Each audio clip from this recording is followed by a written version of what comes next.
नमस्ते दोस्तों, welcome back to edu चक्र अनुराग जीएस। आज हम बात करने वाले हैं पॉलिटी के वो इम्पोर्टेंट टॉपिक्स जो कि हर किसी को मालूम होने चाहिए। आज का हमारा इम्पोर्टेंट टॉपिक जो है डेमोक्रेसी। जैसा कि हमें पता है, इंडिया एक डेमोक्रेटिक कंट्री है। आज इस लेक्चर में हम समझेंगे डेमोक्रेसी क्या है, ये कैसे काम करती है, इसकी फुल एक्सप्लेनेशन आज मैं आपको इस वीडियो में देने वाला हूँ। वीडियो को अच्छे से समझने के लिए अंत तक बने रहें और चैनल को सब्सक्राइब जरूर करें, एडू चक्र अनुराग जीएस। सबसे पहला सवाल जो आता है, डेमोक्रेसी क्या है। डेमोक्रेसी का सिंपल मतलब होता है पीपल का रूल, पीपल के लिए, पीपल के द्वारा। इसको डिफाइन किया था अब्राहम लिंकन ने। इसका मतलब साथियों ये हुआ कि देश की पावर लोगों के पास होती है, लोग अपने लीडर्स खुद चूज करते हैं, वोटिंग के थ्रू गवर्नमेंट बनती है। डेमोक्रेसी काम कैसे करती है। डेमोक्रेसी एक सिस्टम है जिसमें 3 मेन पिलर्स होते हैं: लेजिस्लेचर विधानसभा, पार्लियामेंट एग्जीक्यूटिव सरकार, जुडिशियरी न्यायपालिका। अब समझते हैं सबसे पहले लेजिस्लेटर विधानसभा पार्लियामेंट में क्या होता है। इसमें लॉज बनते हैं। इंडिया में पार्लियामेंट लोकसभा और राज्यसभा 2, ये मिलकर ही कानून को बनाते हैं। एग्जीक्यूटिव सरकार जिसे हम कहते हैं, लॉज को इम्प्लीमेंट करता है, पीएम और मिनिस्टर्स इसमें आते हैं। यह सब मिल करके उस कानून को अच्छे से तहकीकात करके ही उस कानून को जो है पास करते हैं और तभी जाकर के हमारे देश में इस कानून का नियम जो होता है लागू होता है। फिर आते हैं जुडिशियरी न्यायपालिका जिसे कहते हैं, कोर्ट सिस्टम। लॉ फॉलो हो रहा है या नहीं चेक करता है। जैसा कि किसी भी तरह का कानून यदि देश में चलता है तो उस कानून की जांच पड़ताल करने का अधिकार जो जुडिशियरी के पास होता है, और न्यायपालिका से ही पता चलता है कि ये कानून को अच्छे से पालन किया जा रहा है या नहीं, या फिर जो व्यक्ति इस कानून को पालन नहीं करता है या फिर किसी भी तरह का उल्लंघन करता है तो दंड देने का जो प्रावधान है वो हमारे जुडिशियरी न्यायपालिका के पास ही है। दोस्तों, ये 3 सिस्टम मिलकर डेमोक्रेसी को बैलेंस में रखते हैं। इसे कहते हैं चेक्स एंड बैलेंस। यदि ये तीनों पिलर में से कोई भी एक पिलर किसी भी तरह से यदि अपने काम में निपुण न रहा तो हमारे देश का स्थिति काफी ज्यादा खराब हो सकता है। जैसे उदाहरण स्वरूप यदि हम बात करें जुडिशियरी के बारे में, जुडिशियरी यदि चेक एंड बैलेंस को सही से ना देखे तो पूरा का पूरा कानून व्यवस्था खराब हो सकता है, जिससे कि हमारे देशवासियों को काफी ज्यादा समस्याओं का सामना करना पड़ सकता है। और बहुत से ऐसे केसेस भी हो सकते हैं जिसमें कि बहुत ही समस्या का सामना करना पड़ सकता है। जो व्यक्ति यदि वो मुजरिम नहीं भी है उसके साथ भी बहुत ज्यादा गलत हो सकता है। यह सब का तहकीकात जो है जुडिशियरी करता है। किस व्यक्ति को कितना हद तक सजा देना है, यह सब जो है जुडिशियरी का ही काम होता है। अब बात करते हैं इंडिया में डेमोक्रेसी का सिस्टम। इंडिया एक लार्जेस्ट डेमोक्रेसी है वर्ल्ड की। कैसे काम करता है आइए समझते हैं। 18+ एज वाले लोग वोट देते हैं जिसे एक्टिव सिटीजन्स कहा जाता है। इलेक्शंस होता है 5 साल में एक बार। जिस पार्टी को मेजोरिटी मिलती है वो गवर्नमेंट बनाती है। एग्जाम्पल के लिए यदि समझे तो अगर कोई पार्टी लोकसभा में ज्यादा सीट्स जीत जाए वो पीएम बनती है। और इसी के साथ अगला जो पॉइंट हमारा आता है, डेमोक्रेसी के फीचर्स क्या हैं। Free and fair elections, fundamental rights, speech freedom etcetera, rule of law, equality सब बराबर, अकाउंटेबिलिटी, सरकार लोगों को आंसरेबल है। यदि किसी प्रोजेक्ट को सरकार कर रही है तो सरकार से सवाल पूछने का हक जो है हम जनता को होता है, और हम सरकार से पूरी तरह से स्वतंत्र हैं कि सवाल को पूछें और सरकार इस चीज को जवाब देती है।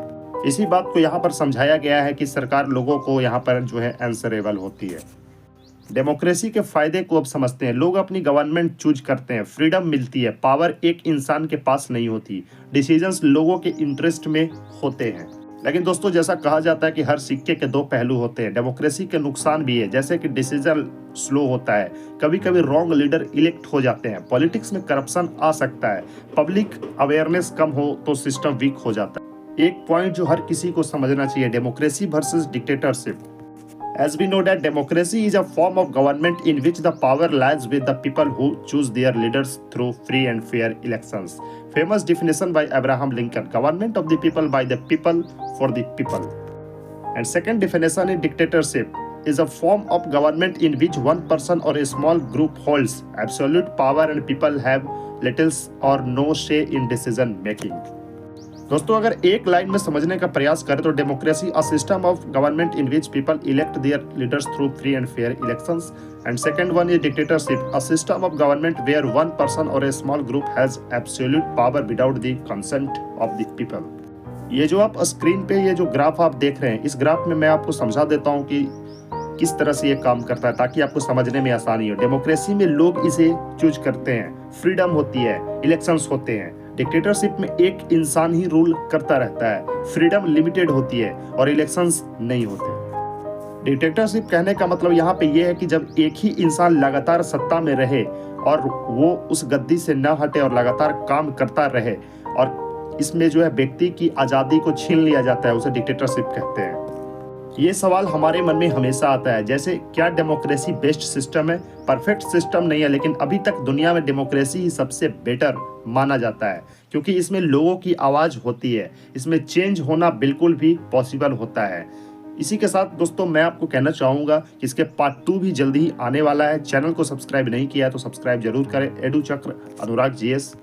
दोस्तों यदि अप्रॉक्सीमेटली पूरी दुनिया की बात करें तो पूरे दुनिया में टोटल 195 कंट्रीज के आसपास है, जिसमें से फ्रीडम हाउस के हिसाब से देखा जाए तो 84 कंट्रीज फ्री डेमोक्रेसीज हैं, जिसमें 50 से 60 कंट्रीज पार्टली फ्री मतलब डेमोक्रेसी है पर वहाँ पे वीक है, बाकी कंट्रीज में डेमोक्रेसी नहीं है। और इसी के साथ इकोनॉमिस्ट इंटेलिजेंस यूनिट के डेमोक्रेसी इंडेक्स के हिसाब से देखा जाए तो 24 फुल डेमोक्रेसीज है, 50 फ्लॉड डेमोक्रेसीज, टोटल मिलाकर के लगभग देखा जाए तो 70 से 75 डेमोक्रेटिक कंट्रीज है। स्ट्रॉन्ग और वीक दोनों को मिला करके यहाँ पे मैं बात कर रहा हूँ। मतलब कुल मिलाकर के बात ऐसी है कि 70 से 80 countries in the world follow democracy, but only about 20 to 25 are full democracies. कुछ एग्जाम्पल से समझने का प्रयास करते हैं, जैसे कि मेजर डेमोक्रेसीज कंट्री में बात करें तो India world largest democracy, United states, United kingdom, Germany, Japan, ये सब जो है मेजर डेमोक्रेसीज में आ जाते हैं। कुछ ऐसे कंट्री जैसे कि Norway, New Zealand, Canada, Sweden, Australia, इन कंट्रीज में strong laws, high freedom, corruption कम, फेयर इलेक्शंस यहाँ पे होते हैं। जैसे कहने का मतलब है कि ये सब जितने भी लगभग देश हैं, 4-5 ये जैसा कि मैंने अभी देश बताया, यह सब देश में बहुत ही लॉज जो है स्ट्रॉन्ग तरीके से फॉलो किया जाता है। आज़ादी जो है पूरी तरह से है और करप्शन बहुत ही ज़्यादा कम है और देशों के तुलना में, और यहाँ पे बिल्कुल भी फेयर इलेक्शन कराया जाता है अन्य देश के तुलना में। और ये तो हम सभी को पता है, the constitution of India is the longest written constitution in the world. हमारे भारत का कानून सबसे ज़्यादा बड़ा लिखित कानूनों में से एक है पूरे के पूरे दुनिया में देखा जाए तो। ठीक उसी प्रकार हमारा देश डेमोक्रेटिक कंट्री भी है अन्य देशों के तुलना में, तो हमारा ये भारत इस चीज़ में काफ़ी हद तक अन्य देश से आगे है। तो दोस्तों आज हमने समझा कि डेमोक्रेसी क्या है, कैसे काम करती है, और डिक्टेटरशिप ये कैसे और सभी से अलग है। अब सवाल आपसे, क्या आपको लगता है कि डेमोक्रेसी सबसे अच्छा सिस्टम है? तो कमेंट में जरूर बताएं। अगर वीडियो से कुछ नया सीखने को मिला हो तो लाइक करें, शेयर करें, चैनल को सब्सक्राइब जरूर करें। और नेक्स्ट पार्ट भी आपको जल्द ही देखने को मिलेगा नेक्स्ट टॉपिक पे। जय हिंद, जय भारत। ऐसे ही सपोर्ट बनाए रखें। सब्सक्राइब फॉर मोर एडू चक्र अनुराग जीएस।